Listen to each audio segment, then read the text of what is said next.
छत्रपुर विज्ञापित अंचल कार्यालय परिसर में आज नूतन राशन कार्ड बंटन कार्यक्रम अनुष्ठित हो छत्रपुर विधायक कृष्णचंद्र नायक मुख्य अतिथि भाव जोगदे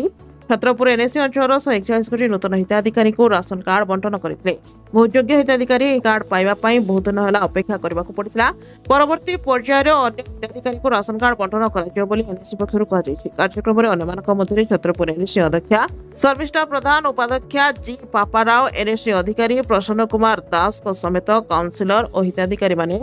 उपस्थित थे। सर्वप्रथम मो माननीय मुख्यमंत्री को धन्यवाद देवी जे गरीबों कथा बुझी पारी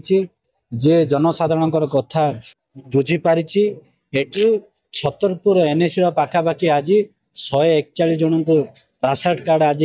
बंटन करा देखिए दीर्घ 7 ରୁ 8 वर्ष है जो भली जनसाधारण जो भली असंतोष होते आज छतरपुर जनसाधारण आज आज खुशी व्यक्ति करुँगी से कौन राशन कार्ड आज पाई आपण मैंने देखिए राशन कार्ड कथा हो आयुष्मान कथा हो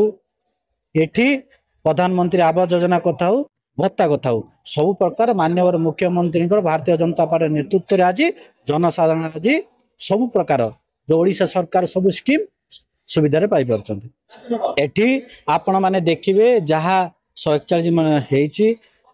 आउरी इनक्वारी हम जो मैंने आमे चाहूँ जो मैंने जनसाधारण जो मैंने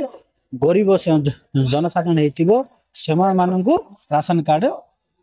मिलू।